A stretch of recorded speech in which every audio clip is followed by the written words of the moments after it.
வணக்கம். இன்னைக்கு இந்த பதிவில் நம்ம பார்க்க போறது நாளை தினம், அதாவது 5/7/2024 வெள்ளிக்கிழமையோடு சேர்ந்து ஆனி மாதத்துல வரக்கூடிய அமாவாசை.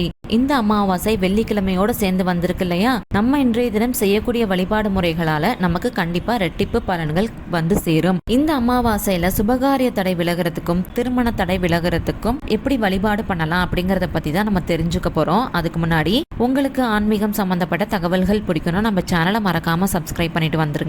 நீங்க நம்ம சேனலை சப்ஸ்கிரைப் பண்றது எனக்கு அடுத்தடுத்த வீடியோஸ் கொடுக்கறதுக்கு ரொம்பவே ஒரு ஊக்கத்தை தரும். இப்ப வாங்க நம்ம வீடியோக்குள்ளார போலாம். சுபகாரிய தடை விலகிறதுக்கும் திருமண வயதுல இருக்கக்கூடிய பெண்கள் ஆண்கள் கல்யாணம் நடக்கிறதுக்கும் கல்யாணம் ஆனவங்களுக்கு குழந்தை பாக்கியம் கிடைக்கிறதுக்கும் நம்ம நாளைய தினம் எப்படி வழிபாடு பண்ணலாம் அப்படிங்கறத பார்க்கலாம். நாளைய தினம் பாத்தீங்கன்னா வெள்ளிக்கிழமையோட சேர்ந்து அமாவாசை திதி வந்திருக்கு. நாளைக்கு சாயங்காலம் 6 மணிக்கு உங்களுடைய பூஜை அறையில விளக்கு ஏத்தி குலதெய்வத்தை மனசார பிரார்த்தனை செஞ்சுக்கோங்க. ஒரு தாம்பாள தட்டுல 2 வெற்றிலை, 2 பாக்கு, 2 வாழைப்பழம், பூ, 1 ரூபாய் நாணயம் இது எல்லாத்தையும் வச்சுக்கோங்க. இதோடய சேர்த்து மஞ்சள் குங்குமமும் வச்சுக்கோங்க. இதோடய சேர்த்து உங்களால புடவை பிளவுஸ் பீட் வைக்க முடியும் அப்படின்னா வைங்க, இல்ல இது கூட போதும். இது உங்களுடைய வசதியை பொறுத்தது தான். அதுக்கப்புறம் அந்த தாம்பாளத்தை உங்க பூஜை அறையில அப்படியே வச்சிருங்க. இதே மாதிரி நீங்க 5 செட்டு ரெடி பண்ணிக்கணும். அதாவது தனித்தனியா 5 தாம்பாளத்திலையும் இந்த எல்லா பொருட்களும் இருக்கிற மாதிரி பார்த்து வச்சுக்கோங்க. பிளவுஸ் பீட்டும் புடவையும் உங்களுடைய வசதியை பொறுத்தது தான். பிளவுஸ் பீட் வைக்கிறதுனால வைக்கலாம், புடவையோட சேர்த்து வைக்கிறதுனால வைக்கலாம், இல்ல ரெண்டுமே வைக்க முடியல அப்படிங்கிறப்ப இந்த மங்கள பொருட்களை மட்டும் வச்சிங்கனாலே போதுமானதுதான். உங்களுடைய வீட்டுல சுமங்கலிகளா யாராவது இறந்திருப்பாங்கல்ல, அவங்கள நினைச்சு உங்களுடைய குலதெய்வத்தை நினைச்சு கற்பூர ஆரத்தி எல்லாம் காட்டி இந்த வழிபாட்டை நீங்க செய்யுங்க.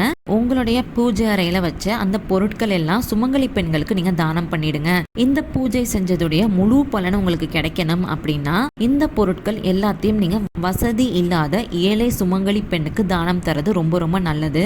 ஒருவேளை உங்களுக்கு அது மாதிரி இருக்கிறவங்கள தேடி கண்டுபிடிக்க முடியல அப்படிங்கிற பட்சத்துல உங்களுக்கு தெரிஞ்ச வேற யாராவது ஒருத்தவங்களுக்கு கூட இதை நீங்க தாராளமா தரலாம். சுமங்கலி பெண்ணா பார்த்து தரணும், அதுதான் ரொம்ப ரொம்ப முக்கியம். அவங்கள உங்க வீட்டுக்கு அழைச்சிட்டு வந்து ஏதாவது ஒரு இனிப்பு பண்டத்தை அவங்களுக்கு கொடுத்துட்டு அதுக்கப்புறம் இந்த பொருட்கள் எல்லாத்தையும் நீங்க அவங்களுக்கு கொடுத்துருங்க. அவங்களுக்கு கொடுத்ததுக்கு அப்புறம் அவங்களுடைய காலில் விழுந்து நீங்க ஆசீர்வாதம் வாங்கிக்கோங்க. இதை பண்றப்ப பித்ரு சாபம் நீங்கும், சுபகாரிய தடை விலகும் அப்படிங்கிறது குறிப்பிடத்தக்கது. இது பாத்தீங்கன்னா ரொம்ப ரொம்ப எளிமையான பரிகாரம் தான். வீட்டுல இதை செய்ய முடியல அப்படின்னாலும் பரவாயில்ல, கோவிலுக்கு போய் கூட இந்த பொருட்கள் எல்லாத்தையும் யாருக்காவது கொடுத்துட்டு அவங்க காலில் விழுந்து நீங்க ஆசீர்வாதம் வாங்கிக்கலாம். அதுலயும் எந்த ஒரு தவறுமே கிடையாது. நம்ம எப்போதுமே எந்த ஒரு வழிபாடோ பரிகாரமோ செய்யறப்ப நம்பிக்கையோட செய்யணும். நம்பிக்கையோட நாளைக்கு வரக்கூடிய இந்த அமாவாசைனால தவற விடாம அதை செய்யுங்க. கண்டிப்பா உங்களுடைய வேண்டுதல்கள் எல்லாமே நிறைவேறும். உங்க குடும்பத்துல இருக்கக்கூடிய தீராத கஷ்டம் எல்லாமே விலகும். உங்களுக்கு இந்த பதிவு பயனுள்ளதா இருந்துச்சுன்னா மறக்காம லைக் பண்ணிக்கோங்க. நீங்க இந்த பதிவை லைக் பண்றது மூலியமா நிறைய பேருக்கு இந்த பதிவானது போய் சேரும். அவங்களுக்குமே இந்த பதிவு ரொம்ப பயனுள்ளதா இருக்கும் இல்லையா? அதனால லைக் பண்ணிக்கோங்க. உங்களுக்கு ஆன்மீகம் சம்பந்தப்பட்ட தகவல்கள் பிடிக்கும்னா நம்ம சேனலை சப்ஸ்கிரைப் பண்ணிக்கோங்க. நன்றி, வணக்கம்.